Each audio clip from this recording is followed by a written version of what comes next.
So the Indian Met Gala just happened, BTW.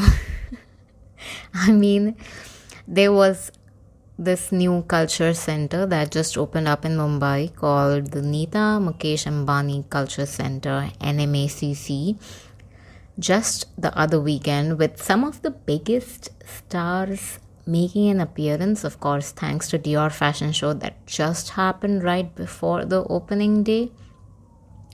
Neeta auntie be like, damn the Mets, let's create our own. I am so here for it. I love her. I love her energy. She even danced and performed, and just her aura and vibe. God, have you all also seen her paparazzi videos? Just paparazzi taking photos, videos of her. Just, it's another level. What, like, so much money can do for you is unreal. Damn, Zendaya se leke Tom Holland, Emma Chamberlain, Gigi Hadid. I mean, Gigi Hadid, Priyanka, Nick, Shahrukh, his entire family. It was just stars are studded event of the year. I thought Dior fashion show was this event of the year, but it wasn't. This was the real deal right here. The NMACC. Gosh, there were so many hilarious memes. The Indian paparazzi, you guys, they are bloody brilliant, bloody hilarious. Like, what? Are they even real? Like, I was literally rolling on the floor with laughter. You have to see the videos, the memes post this event that have happened. Oh my god. What's up, you beautiful people? This is Aditi, and you're listening to Kai Pan Aditi. We talk about anything and everything, past, present, and future, and overthink it all. Yes, we do.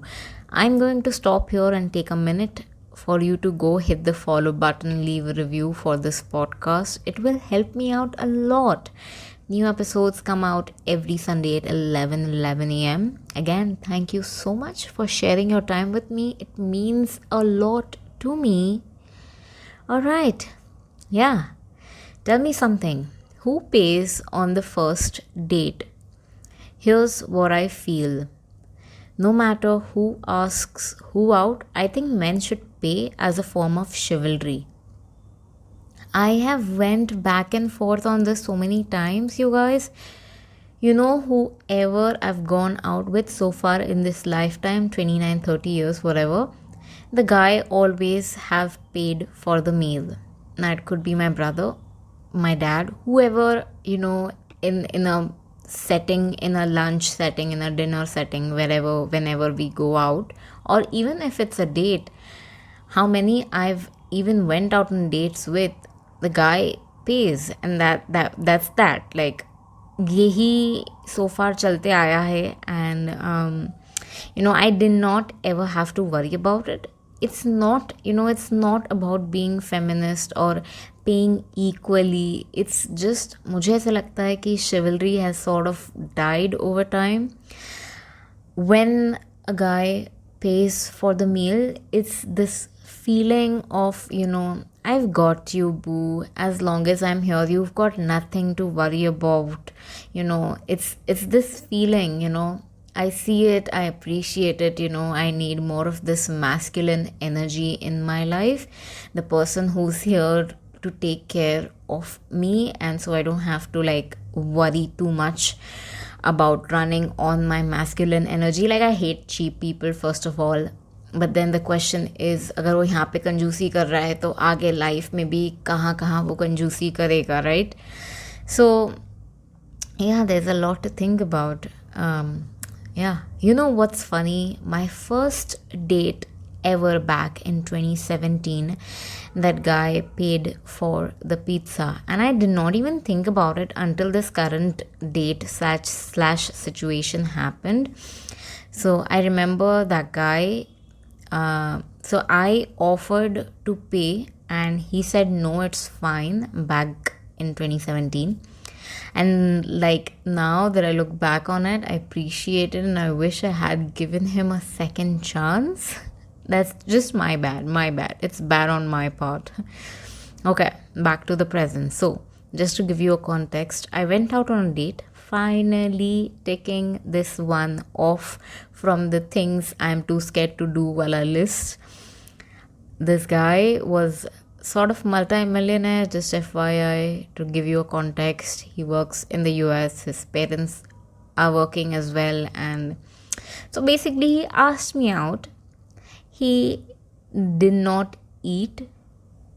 He asked me out and I told him let's go out for dinner, and not even, I don't know, it was not even dinner because we met around 7 o'clock in the evening, and I took him to a nice authentic South Indian restaurant, and he said I'm not hungry, and I was like, okay, then we should not have met for dinner. That would suck. Like, that's crazy. Like, okay, fine, theek hai, fine. So I ate idli sambar. It was 75 rupees meal. He could have at least offered to pay. Anyways, this might be the last time you hear about Mr. G, because his list of expectations are not something I can fulfill, and for that we say thank you. Next. Yes, pretty much. So the minute my date ended, I reached out to a couple of people, which in hindsight I shouldn't have done. There's this quote by Naval Ravikant: if you want to make the wrong decision, ask everyone. Damn, he was right. He did not, pehle to, he did not even offer to pay despite the fact that he asked me out. It's just, I just want the person to, be more in the masculine energy where he's like, okay, let's meet at 7 o'clock at this restaurant. What do you think? Like, just upfront and saying कि okay, he's actually interested and he's serious and he's making plans, and ऐसे नहीं कि वो बोला है कि यार okay, हाँ मिलते हैं, this was a great date or whatever, and then he does not follow through या follow up later on. He actually makes plans post the date anyway. So yeah, nothing as of such happened, and yeah, that's why I'm saying, Mr. G, this is the last time you're hearing about him from me. So the reason I reached out to a couple of different age groups of people is to get different perspective on who pays on the first date. And so I asked my auntie, and she said even during her time when she met the uncle, she treated him with whatever, soda, Coke or whatever, Coca-Cola, I don't know. It was her who treated him, and that was their first date. And then it's funny, the next person I reached out to was my married best friend, because it's always good to know how she met, because her marriage was like very organic. She met this person and she fell in love, and she got married, love marriage basically. So she said, उसका suggestion भी नहीं, उसका advice ऐसा था कि if he or she asks you out, then he or she should pay, but if you asked them out, then you must pay.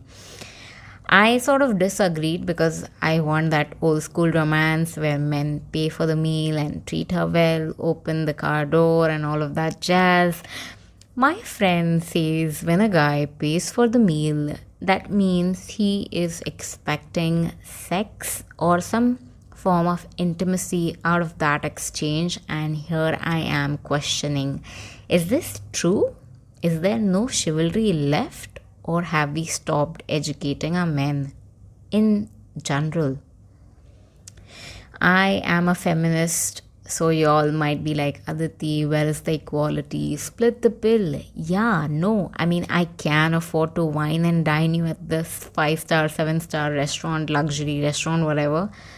But you gotta know, I have spent an hour looking this pretty for you, and I trust you enough. Like, I've put my faith and trust in you enough to have said yes to you. I mean, there are shit ton of bad people, bad men out there. So maybe just out of that courtesy, maybe men should pay at least on the first date, irrespective of how the date goes.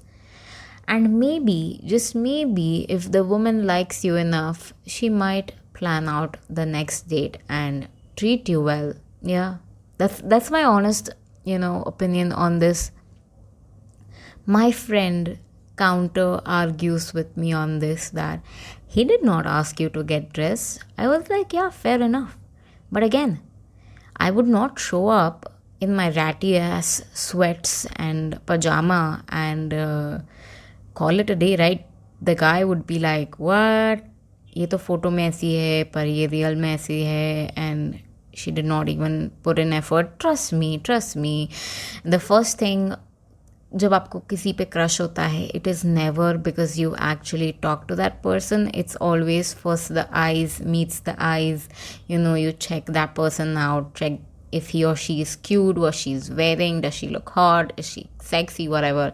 It's first the eyes. It's always first the eyes, then the mouth, the personality that comes out. It's always, first impressions matter a lot. And so, dressing up sort of sets the tone of a lifestyle that you've lived in and what to expect as well in the future. Like, first impression lasts long.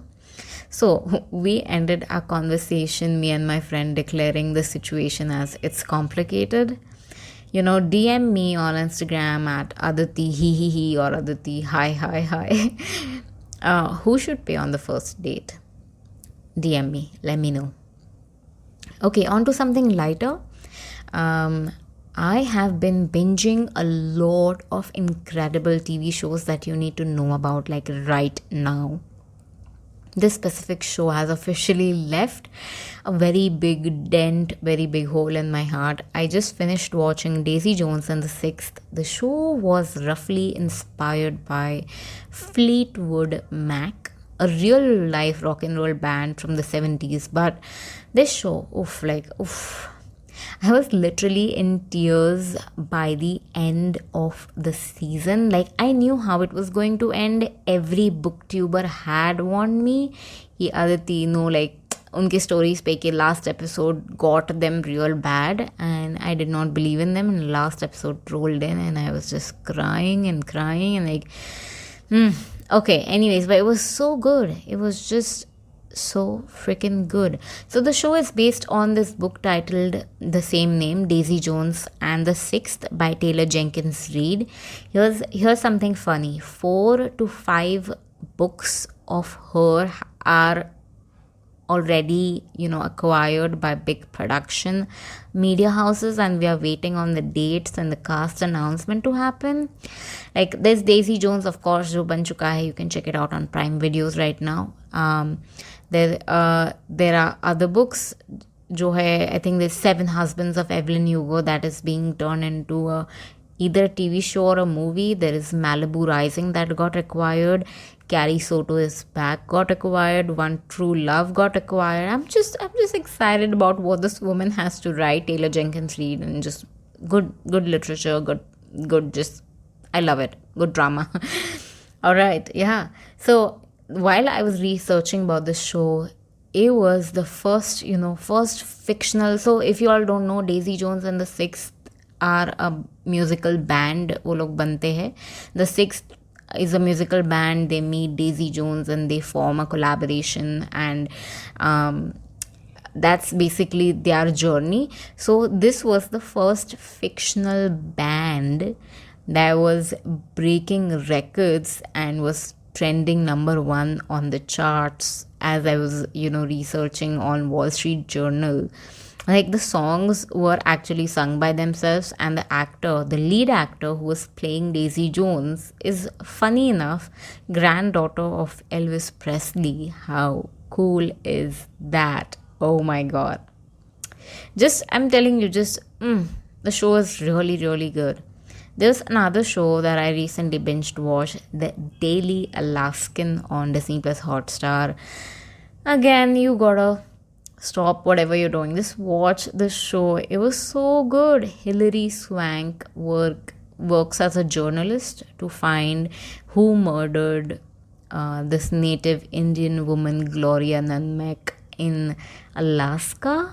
Like, what a journey it's been. Like, loved every single second of the show. I hope there's a season 2 of this show. Yeah, man.